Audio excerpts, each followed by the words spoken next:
welcome to Our Towns, a local access TV show put on by Mount Blue TV that is focused on the communities and the people of Livermore, Livermore Falls, and Jay.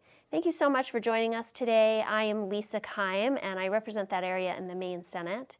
And today on our show, we are going to learn more about the Lions Club. So I personally have not known much about the Lions Club. Growing up, I guess, and probably like many of you, you see the sign and you drive by it a lot, you recognize their presence in a lot of the communities, but what do you know about them? So today we're going to learn a little bit more, and thank you so much, Bruce, for being here with us, and also Al. And you both are members of the Jay Livermore Falls Lions Club, but we just talked, and that has a broader reach than that. So if you could just tell us where you're from, you know, what town you live in, and what your involvement is, how you got started with Lions. Okay, well, I'm from the town of Wilton, and I joined the Livermore Falls Lions Club after being a Lions member with Wilton, which is an excellent club, and I helped start the club in Jay Livermore Falls, and my wife had joined that club, and so that was the reason I decided to transfer to the Jay Livermore Falls Club. You're following your wife. Following my wife. Very good. And Al, how about you? I happen to live in Fayette. Okay. I spent 78 and a half years of my life in Winthrop, and then we moved to the suburbs there in 2013. I had 47 and a half years as a member of the Winthrop Lions Club, and they were a good old boys club there that didn't really want women in the club, and my wife wanted to join. And when we moved to Fayette, we were only 6 miles from Livermore Falls. Right. So I transferred to the Jay Livermore Falls Lions Club, and she became a member. That's great. And she's now the secretary of the club, and I'm currently the president of the club. 40 years ago, I was president of the Winthrop Club. Wonderful. And who knew that our community would be so leading as to be the first to allow women in? Is that the way it is? Were we the first? No, there was a lot of clubs. There's a lot. There was a lot of them there that allowed women there, but Winthrop just chose to be what I call the status quo. Good old boys club and what have you. Yeah. And when I brought in 2013, when I moved, the first meeting that I went to in the fall in Winthrop, I brought an application for her in and said she's applying, and I said, well, I've got something for you. Good. I'm going to transfer my active membership to the Jay Livermore Falls Lions Club, and she's going to join there. Wonderful. And I will retain associate membership in the Winthrop Club.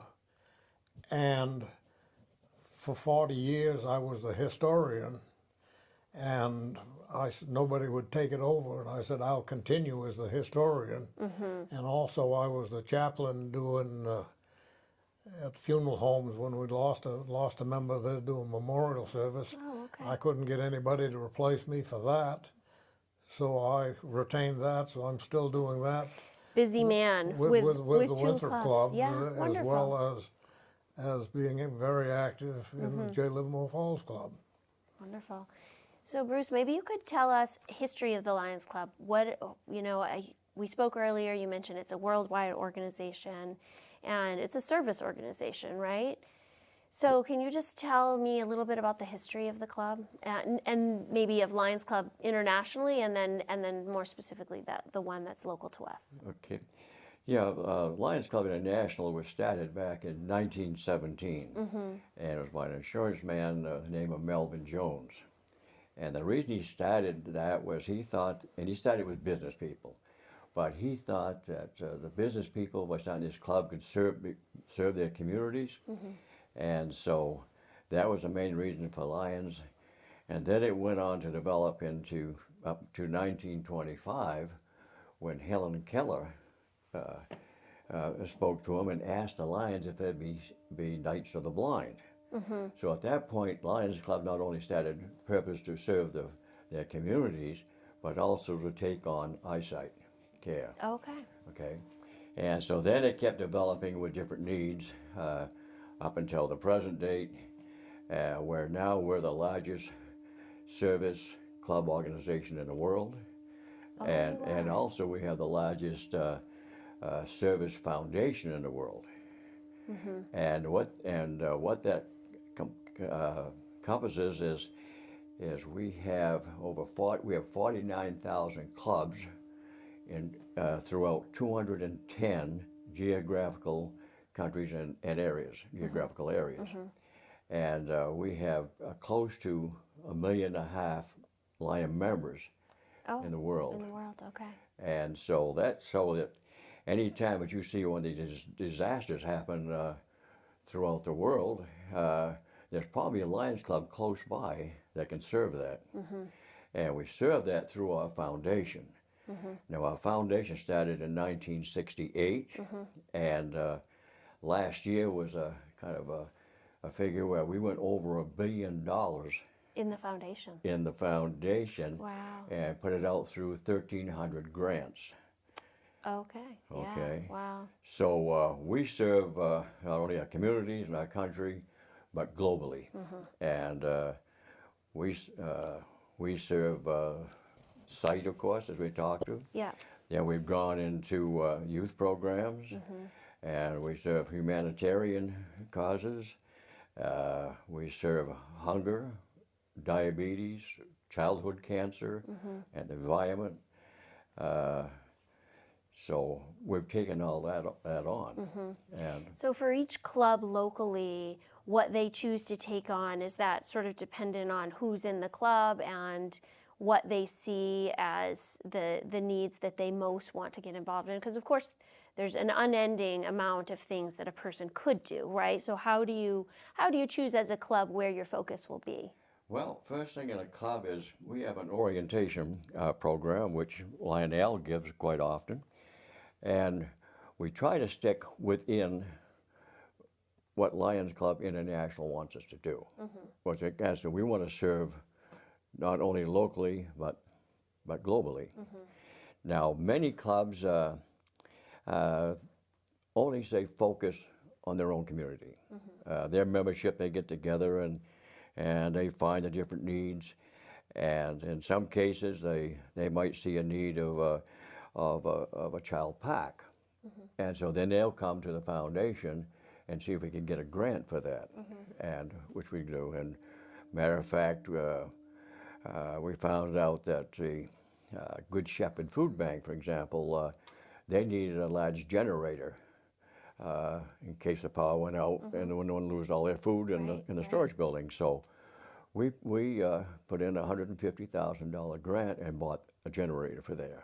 And I could go on and on that stuff, but I won't. And, Right. But these are some of the examples right. of what. And it is. So the club, they decide what they want to do. We vote on the different needs, people who ask for donations. Right.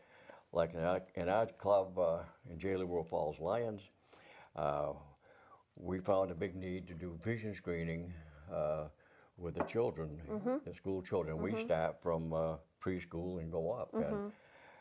And Al and his wife Connie do that, and I think they have the largest numbers of any club in the state. So where does this vision screening take place? You bought a device, I know you said that, with the $8,000, I think it was. And where do you use the vision screening device? Schools. So you bring the device to schools? We take it. We this past 3 years since we've had it, we've screened almost 5,000 students. Wow. And in the schools, Yeah. all the way from Chelsea to Rumford, Mexico, Yeah. Buckfield. So you reach out to a school and say, we have this equipment and we're willing to come and offer this service to the students if the school wants you to. Is that how that works? That is correct. Yeah. In some schools, like in the J. Livermore Falls area, we're only allowed to do the pre-K, the kindergartens, and the first graders. We go to Rumford or Mexico or to Buckfield, Dirigo, Chelsea, or what have you. What we're doing from pre-Ks right up through freshmen in high school. Right. 1, 3, 5, 7, and 9 Yeah. classes. in Farmington. We're going to be starting Farmington next year, Good. and that one is only going to be the pre-Ks, the Ks, and the first graders. And we're going to get our foot in the door and show them what we can do, Right. how efficient it is. It only takes anywhere from 20 to 60 seconds to screen a child. Right. So I know that vision screening is just one of many different outreaches. You know, you just mentioned some others, and you know, partnering with the school, that happens frequently if they have needs. Do you work with the Spruce Mountain School? We do. We donate a lot of their programs for their robotic program, their environmental program. They're extremely active with that, and Yeah. so we donate heavily there, and also with their Lego program, and we do some with the girls, baseball, or softball. But whenever they come to us and say I need something, we feel that's a good place to put the dollar. Yeah. And- Go ahead. And I'm going to say, but we also then, and like the library came to us and they said, gee, we need some to update our computers. Can you give us a hand? So it's needs like that that we do. Yeah, it's great. I mean, I did hear, I mean, part of the reason why I asked for you to be on the show and talk with me is that I've heard from so many people that the work you do is really making an impact on the community. So I was so interested to hear more about it and learn about the club. So did you tell me that your club is one of the largest in Maine? The club isn't one of the largest. Ours isn't one of the largest. We have roughly 40 members in our club.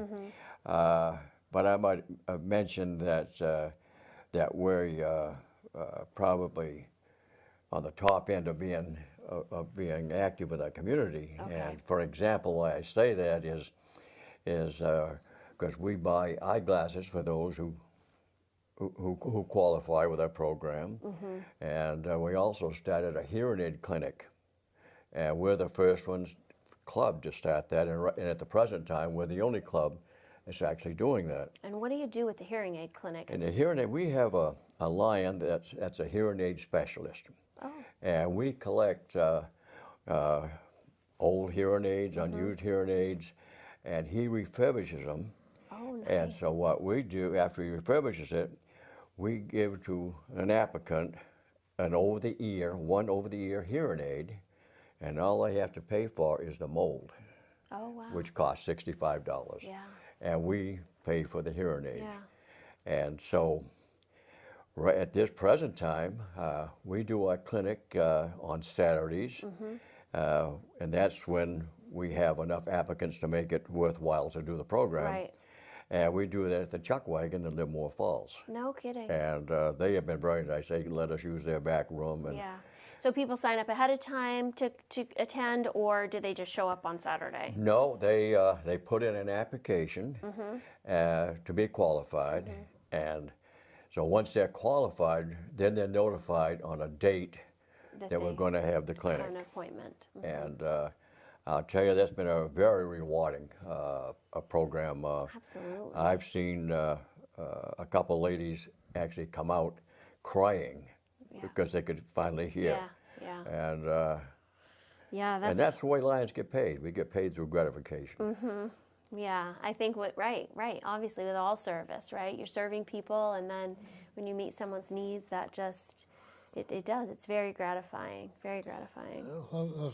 People ask me, why at the age of 85 are you going out on a regular weekly basis, all fall especially, where we're going every week all over the Right. central Maine area? Yeah. Why are you doing that at that age?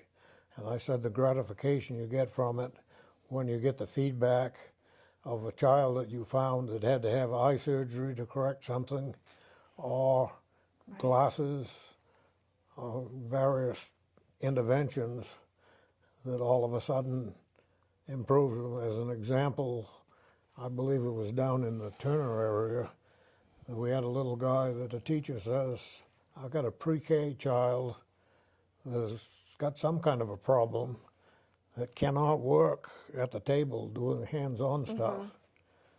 we screened him, and he was so farsighted that he probably could see an ant walking over on Mount Washington.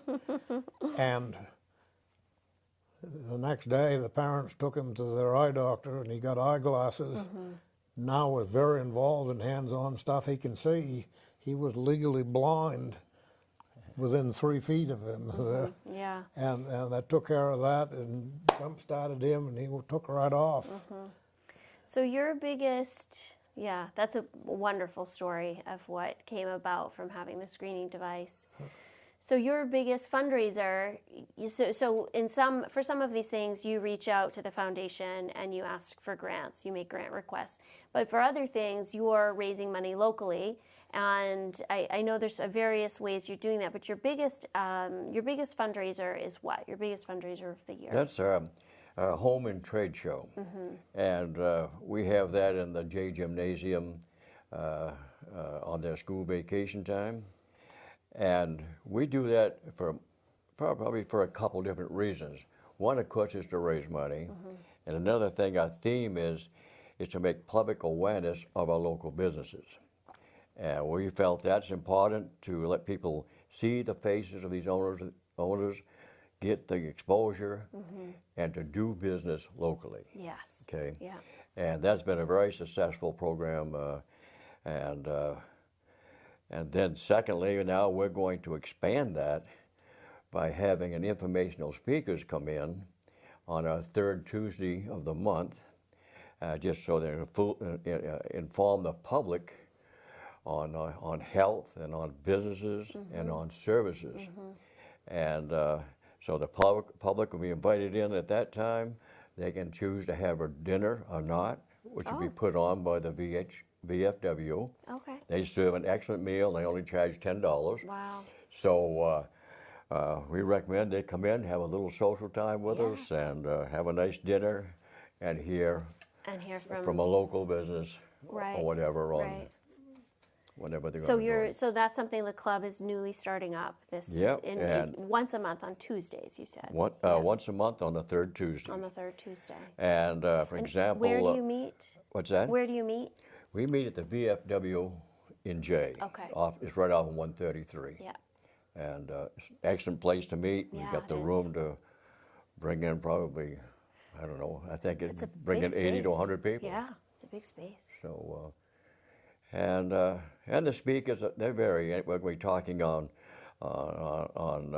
health benefits, say, of cannabis. Will be our first one. Then we're going to have a business coming in and telling the benefits of the new heat pumps that everybody's putting in now, and the cost savings on that and around. And Better Business is going to come in, and they're going to talk on scams and how to prevent it, how to be careful with it,